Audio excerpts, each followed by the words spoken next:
देखिए students, question 4 क्या है। इसमें हमने चेक करना है कि which of the following statements true. ठीक है, ट्रू कौन सी है इन पांचों में से, 6 में से स्टेटमेंट्स। तो देखो, सबसे पहली स्टेटमेंट चेक करते हैं हमारे पास।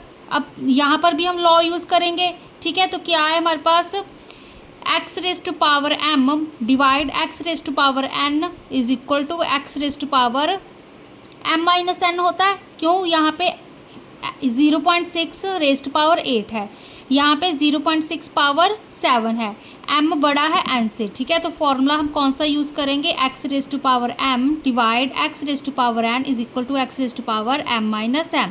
m हमारा बड़ा है n से। ठीक है ना, तो इसके अकॉर्डिंग 8 माइनस 7 कितना होता है हमारे पास।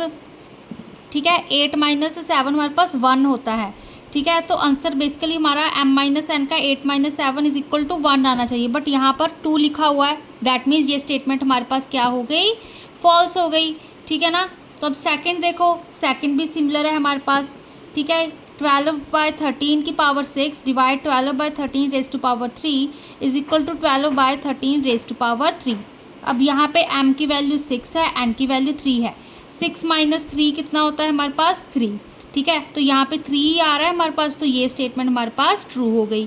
ठीक है, अब देखो, कहते हैं reciprocal of 7/5 raise to power 12 is 5/7 raise to power 12। क्या ये हमारे पास स्टेटमेंट ट्रू बन रही है। अब देखो 7/5 है ना, देखो इसको हम कैसे लिख सकते हैं, 7/5 होल रेज टू पावर 12 को हम लिख सकते हैं 7 raise to power 5 upon 12 raise to power 5। ठीक है ना, ये चीज़ लिख ही सकते हैं, कोई फ़र्क नहीं पड़ता। ठीक है, अब देखो, sorry 5 raise to power 12, sorry गलत लिख दिया, 7 raise to power 12, 5 raise to power 12। ठीक है ना, 7/5 की होल पावर 12 थी, तो 12 को मैंने दोनों के ऊपर लिख दिया राइट टॉप पे। ठीक है, तो 7 रेज टू पावर 12 बन गया, ये 5 रेज टू पावर 12 बन गया। अब देखो इसका रेसिप्रोकल करेंगे, 5 raise to power 12 upon 7 raise to power 12। ठीक है, तो इसको प्रॉपरली लिखेंगे 5/7 होल रेज टू पावर 12। ठीक है, तो ये स्टेटमेंट हमारे पास ट्रू होगी, तो रेसिप्रोकल हमारे पास ट्रू है। ठीक है, अब फोर्थ देखो हमारे पास, कहते हैं 5 + 5 रेज टू पावर 5 हमारे पास किसके इक्वल है, 5 raise to 5 + 5 raise to power 5। अब इसको चेक करना पड़ेगा, 5 + 5 कितने होते हैं, 10, उसकी पावर 5। अब 5 को 5 टाइम्स मल्टीप्लाई करो, 5 5 ज़ा 25, 25 5 ज़ा 125।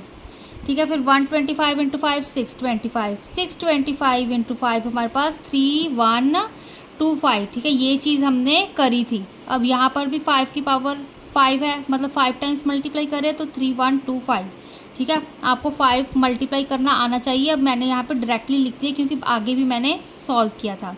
अब यहाँ पे 10 रेज टू पावर 5 है, मतलब 10 को 5 टाइम्स मल्टीप्लाई करेंगे तो कितनी ज़ीरोज़ आएंगी हमारे पास, 5 आएंगी। ठीक है ना, 1 2 3 4 5। अब इसको ऐड करो, कितना बनेगा हमारे पास, 3125 को 3125 के साथ 5 + 5 10, 2 + 2 4, 4 + 1 5, 1 + 1 2, 3 + 3 कितना होता है 9, तो हमारे पास 9250 बना। तो इसका आंसर फॉल्स आ गया। क्यों, क्योंकि ये दोनों हमारे पास left and right side equal नहीं आ रहे। ठीक है, अब फिफ्थ सम देखो हमारे पास। ठीक है, फिफ्थ सम क्या कह रहा है हमारे पास, 1/4 raise to power 5 divide 1/4 raise to power 3, फिर ब्रैकेट सारे की फिर डिवाइड करें 1/4 के साथ, तो आंसर कहते हैं 1/4 आना चाहिए। अब देखो फिर से यही है ना, x raise to power m divide x raise to power n is equal to x raise to power m minus n apply करेंगे, क्योंकि m बड़ा है n से, 4 बड़ा है 3 से। तो यहाँ पे क्या आएगा, 1/4 4 - 3, फिर डिवाइड ये वाला 1/4, इसको सॉल्व करो, क्या आएगा अब हमारे पास। ठीक है, 1/4 यहाँ पे 4 - 3 1 होता है, तो ये एज इट इज़। ठीक है, ये 1/4 एज इट इज़, इसको सॉल्व करो तो ये तो कैंसिल आउट ही हो जाएगा ना, 1/4 बाय 1/4 है। ठीक है, इज इक्वल टू 1/4, इसका रेसिप्रोकल हो गया 4/1, तो आंसर 1 आ रहा है। ठीक है, तो ये हमारे पास फॉल्स है। क्यों, क्योंकि हमारे पास आंसर 1 आ रहा है, यहाँ पे 1/4 दिया है इन्होंने। ठीक है, 6th पार्ट देखो, अब 6 को कैसे सॉल्व करेंगे। अब यहाँ पे x raise to power m multiply x raise to power n is equal to x raise to power m + n use होगा। ठीक है ना, तो देखो यहाँ पे क्योंकि 1/7 मल्टीप्लाई 1/7 का स्क्वायर है डिवाइड 1/7 का क्यूब कहते हैं इज इक्वल टू 1 आएगा। पहले इसको ब्रैकेट को सॉल्व करो, ठीक है। यहाँ पे क्या है हमारे पास, x की वैल्यू 1/7, ठीक है। m की वैल्यू है यहाँ पे 1 है, यहाँ पे 2 है, तो क्या आएगा 1/7, सॉरी 1/7, 1 + 2, फिर डिवाइड 1/7 का क्यूब, ठीक है। अब देखो 1 + 2 कितना होता है हमारे पास 3, डिवाइड 1/7⁻3, ठीक है। अब इसको आप सॉल्व करोगे तो यही चीज़ आएगी 1/7 की क्यूब, ठीक है। इसको 1/7 की क्यूब, इसको ऐसे और लिखेंगे 1/7 की क्यूब मल्टीप्लाई 1/7 की क्यूब है, इसका रेसिप्रोकल हो गया 7³/1, ठीक है। तो ये हमारे पास कैंसिल आउट हो गया, तो आंसर हमारे पास 1 आ गया। तो ठीक है, तो ये हमारे पास ट्रू हो गया। इसका आंसर को सॉल्व करने के बाद हमारे पास 1 आ रहा है, ठीक है। यहाँ पे हमारे पास डिवाइड था ना, तो डिवाइड था हमारे पास, यहाँ पे वैल्यूज़ दोनों तरफ हमारे पास सेम थी, तो यहाँ पे आप ऐसे भी कर सकते हो 1/7 3 - 3 इज इक्वल टू 1/7⁻0 हो गया। तो किसी भी टर्म की पावर 0 हो तो 1 नहीं होता, तो इसका आंसर भी हमारे पास 1 आएगा, ठीक है ना। बाद में हमने डिवाइड वाला यूज़ किया, चाहे आप ऐसे डिवाइड करके कर लो, अदरवाइज़ लॉ यूज़ करोगे तो हमारे पास ये वाला लॉ हम यूज़ करेंगे m-n वाला, ठीक है। यहाँ पे mn हमारे पास वैल्यूज़ सेम है, 3 3 है दोनों तरफ, ठीक है ना।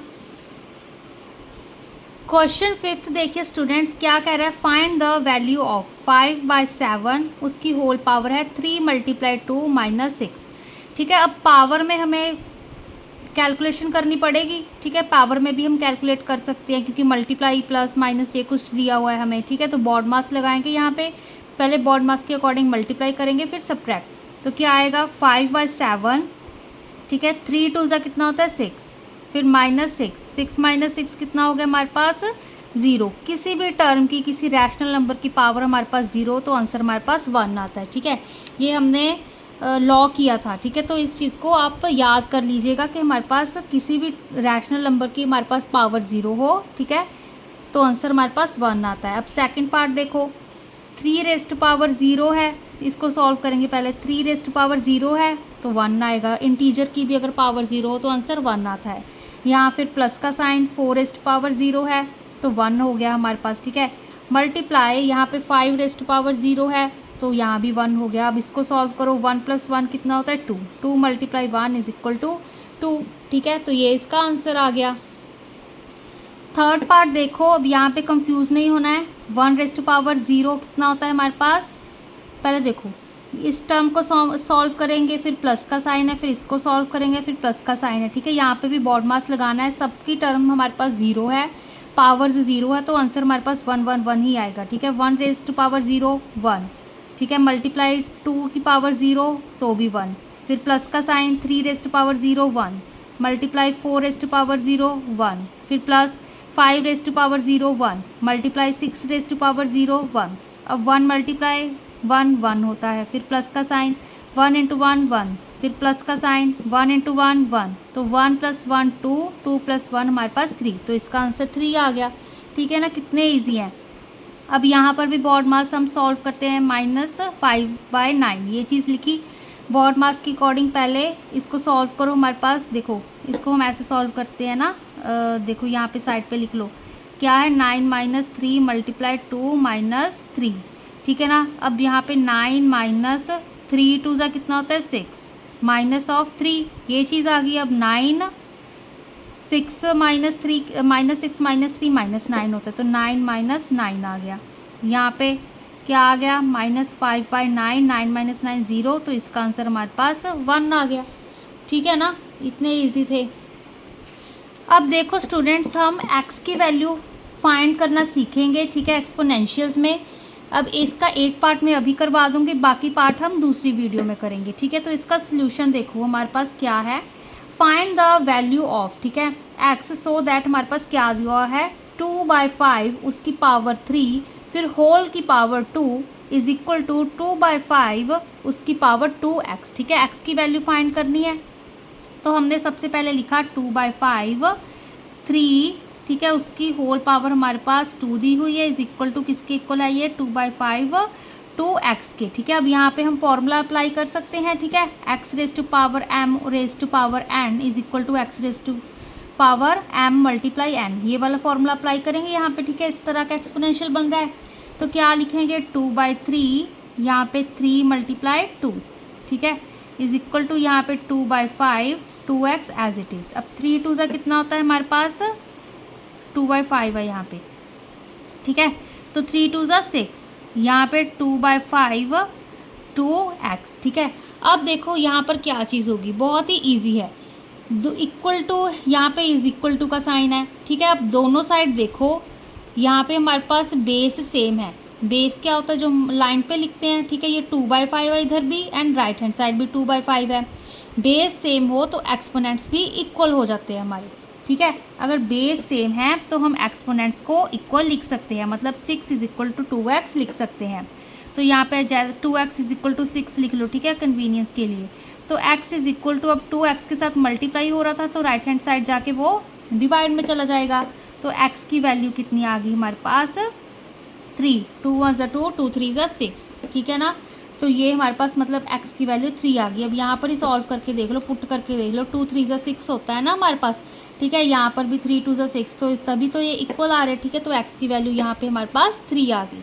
बेस सेम हो तो एक्सपोनेंट्स को हम इक्वल लिख सकते हैं।